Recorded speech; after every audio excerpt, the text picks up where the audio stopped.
All right, so let's talk about the Riemann integral now. So we're going to define the Riemann integral and show that it's equivalent to the Darboux integral. So first, let's just define the Riemann integral. So this is 32.8.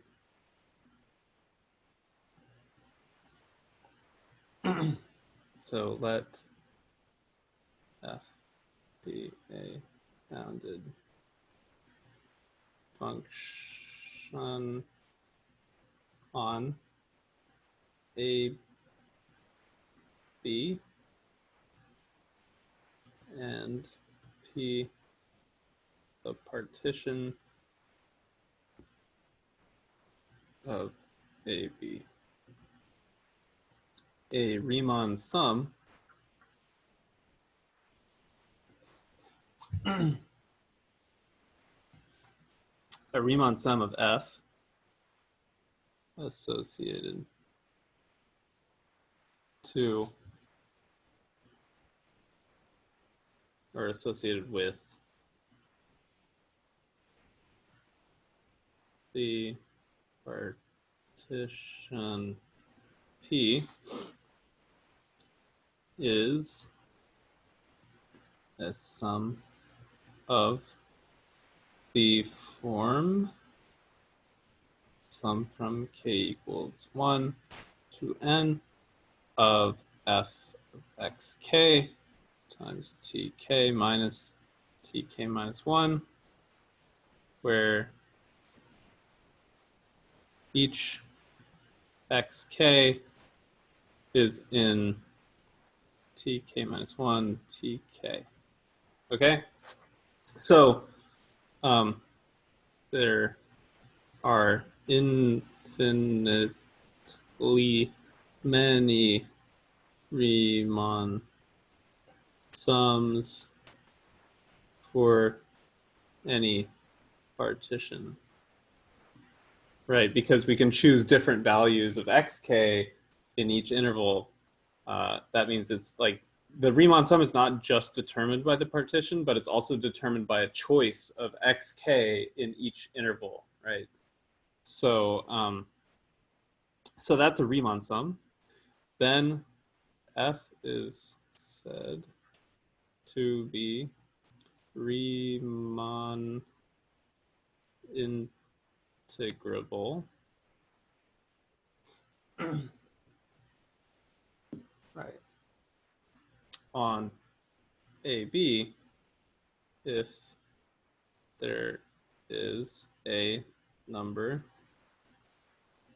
R such that for all epsilon greater than 0, there exists a delta greater than 0 such that right, s minus r is less than delta for any Riemann sum S whose partition P has mesh of P less than delta. Okay?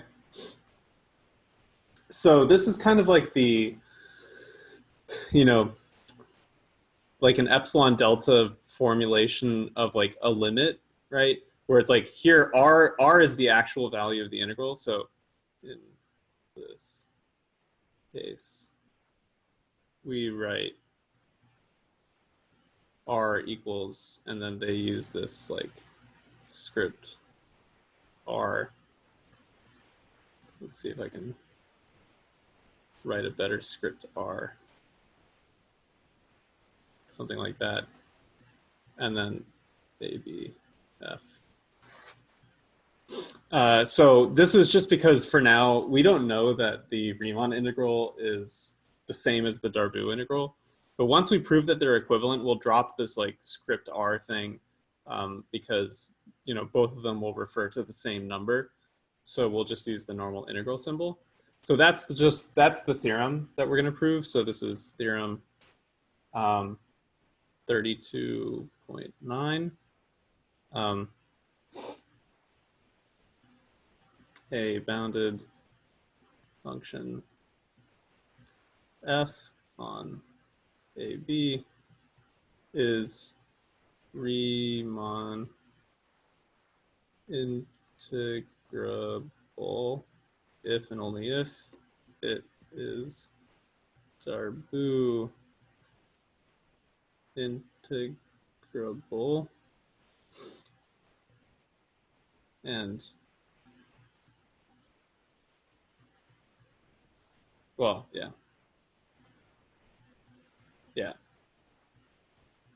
And when both hold, the Darboux integral of f equals I need to work on this. The Riemann integral of f. Okay, so here's the proof. So the idea is like we can use the fact that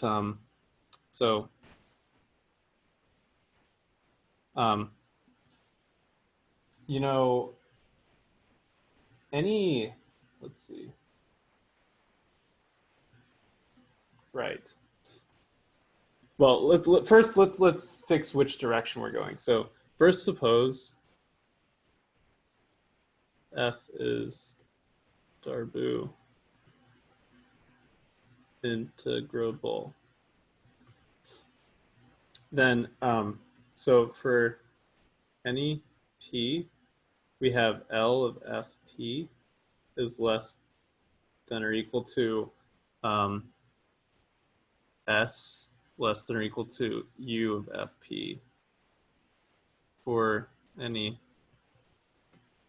Riemann sum S with partition P, because F, right? Because the minimum or whatever, not minimum, but you know what I mean. This is less than or equal to f of xk, less than or equal to the supremum thing.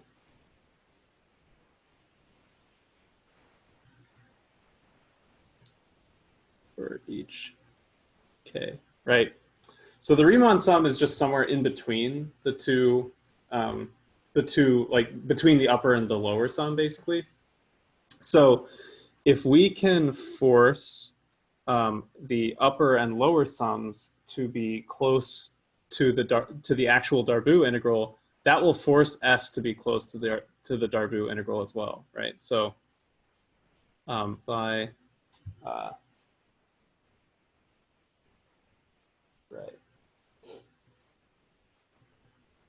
Yeah. So by the Cauchy criterion,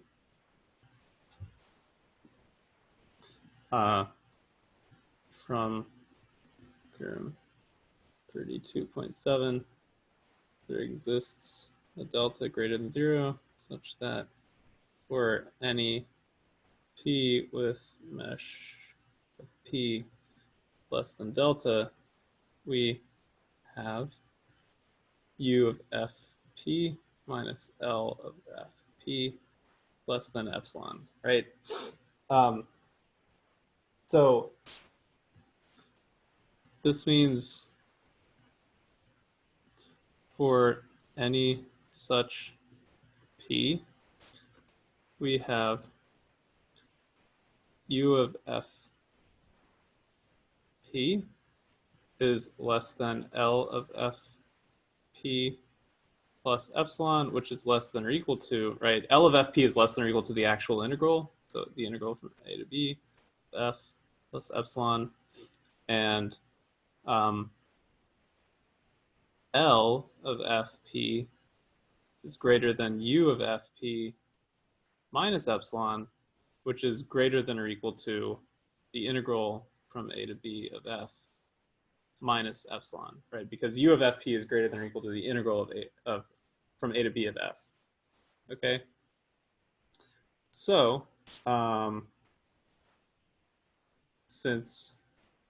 so for any Riemann sum, right?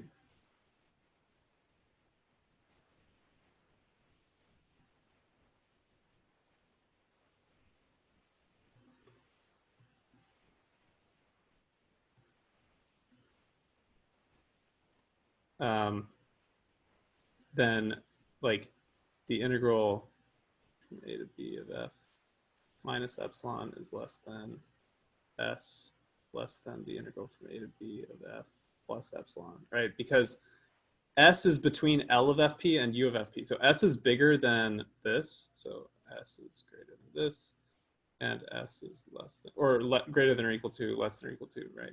So s is between this integral minus epsilon and this integral plus epsilon.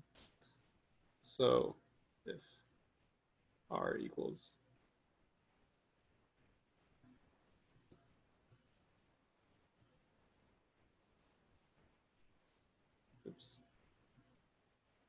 capital S minus r is less than epsilon for any such s, meaning, oops,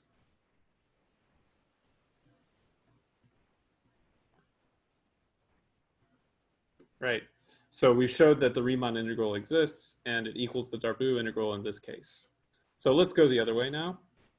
So now suppose f is Riemann integrable. Okay, so what we're going to do is we're going to show that, right. We're going to show that we can force L of f,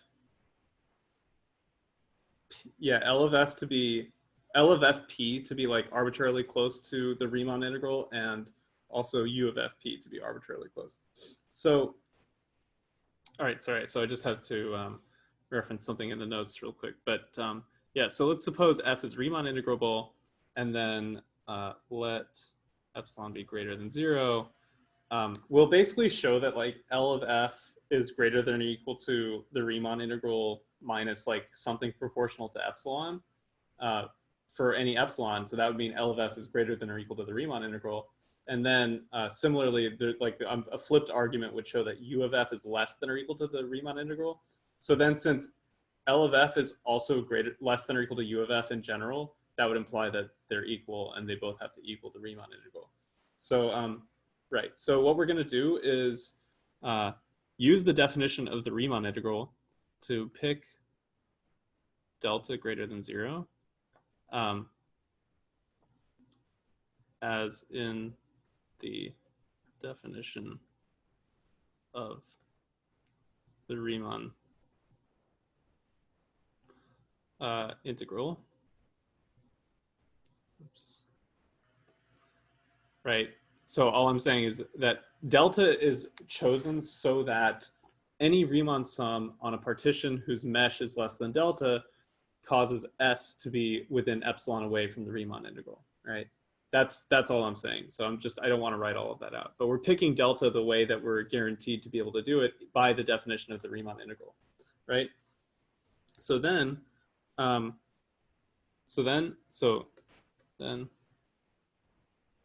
pick any partition P with mesh of P less than delta, okay? And then, so what we want to do is make a Riemann so we want to make a Riemann sum on that partition, which is close to the lower sum, the lower Darboux sum, right? So what we have to do is we have to pick xk intelligently, right? So then pick xk in each tk minus 1 tk such that such that, right, f of xk is less than m of f tk minus 1 tk plus epsilon for each k, right? And the reason we can do this, so we can do this because m of f tk minus 1 tk is the greatest lower bound on f, right, tk minus 1 tk. So m of f tk minus 1 tk plus epsilon is not a lower bound of f tk minus 1 tk. Right, so basically there has to be an x value somewhere on this interval where f has a value that's like less than this number, because this number is not a lower bound, right? Because this m is like the greatest lower bound. So this number can't be a lower bound, right? Again, it's like the same thing we've seen a million times by now. Okay, so if we do that, then the corresponding Riemann sum S satisfies S is less than or equal to the sum of, m of f plus, or sorry, f tk minus 1 tk plus epsilon k equals 1 to n, all times tk minus 1 minus tk minus 1, right? Because f of xk is less than or equal to this thing. So yeah, and then so this equals, so if you just distribute this tk minus 1 thing in here, then you have one, like you can separate the sums. You can get two sums. One of them is just the lower Darboux sum. Okay, so that's L of f p. And then the other one is just like the sum of epsilon times tk minus 1. And if you factor epsilon out of that, you just get the sum of tk minus 1, which is, of course, a telescoping sum that adds up to b minus a. So this is epsilon times b minus a, right? So then, since s minus r is less than epsilon, we have s is, let's see, so here we have s less than or equal to this thing. So, right. So s is less than or equal to r plus epsilon. So, or sorry,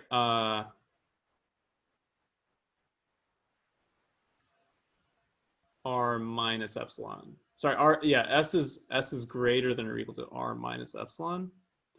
So L of f p is greater than or equal to s minus epsilon times b minus a, which is greater than or equal to r minus epsilon b minus a, right?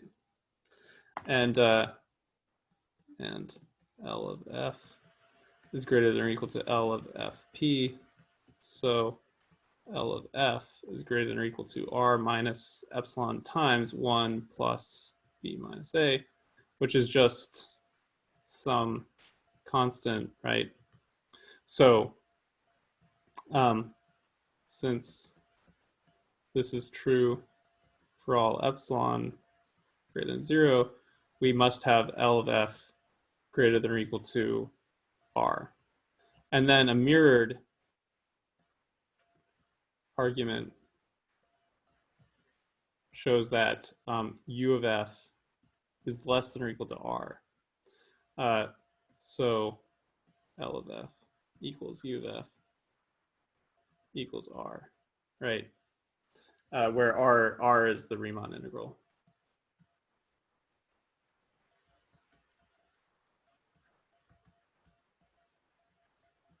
Right. And this is the Darboux integral. Right. So because again, remember that we always know that L of f is less than or equal to U of f. So we also showed that L of f is greater than or equal to U of f. And they have to equal R because R is like a number that's like in between them. So yeah. Anyway. So that concludes the proof that the two integrals are equivalent. So let's just wrap up with one quick sort of corollary here. So this is 32.10. And I think this is kind of like, this basically sums up Riemann integrals in the way that's like closest to how you're probably familiar with thinking about them from, you know, I don't know, you know, earlier exposure to calculus. So let f be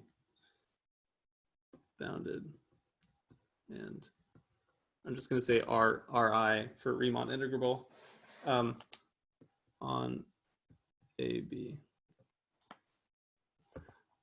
Suppose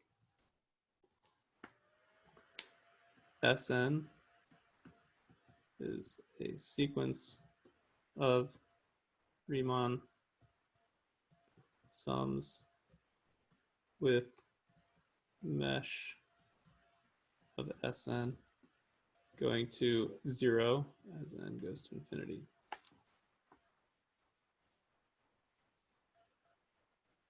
Right.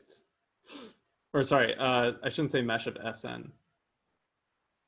Right, mesh of Pn, I guess, where Pn is the partition for Sn, right? Then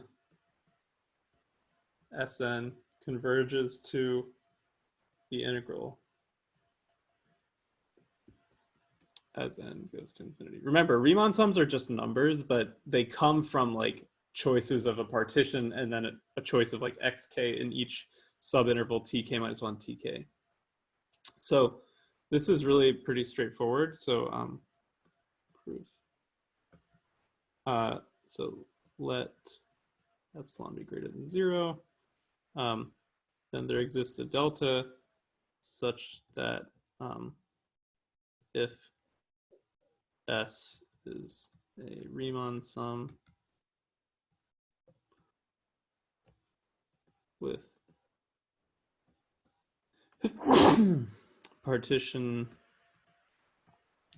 P and the mesh of P is less than delta, then absolute value of S minus the Darboux integral of F is less than epsilon. And that's just by, so this is by the previous theorem, right? Since we showed that the Darboux integral exists, if F is Riemann integrable, we know it's also Darboux integrable, and the Riemann integral equals the Darboux integral. So I can just put the Riemann or the Darboux integral in here, and then pick capital N such that mesh of Pn is less than delta for n greater than capital N. Then Sn minus the integral from a to b of f is less than epsilon for n greater than capital N, right? So there you go. That's Riemann integrals and Darboux integrals defined and dissected, and you know that's the foundation of the theory of integrals. So in the next and final 2 lectures for the class, we're just going to develop the basic knowledge of integrals that involves, you know, like what happens when you do operations with integrals, some of the common techniques of integration, like integration by parts and stuff like that. And then of course, we're going to prove the fundamental theorem of calculus, which says that integrals are the sort of indefinite integrals are antiderivatives of functions. So anyway, thanks for watching this lecture, and I'll see you in the next one.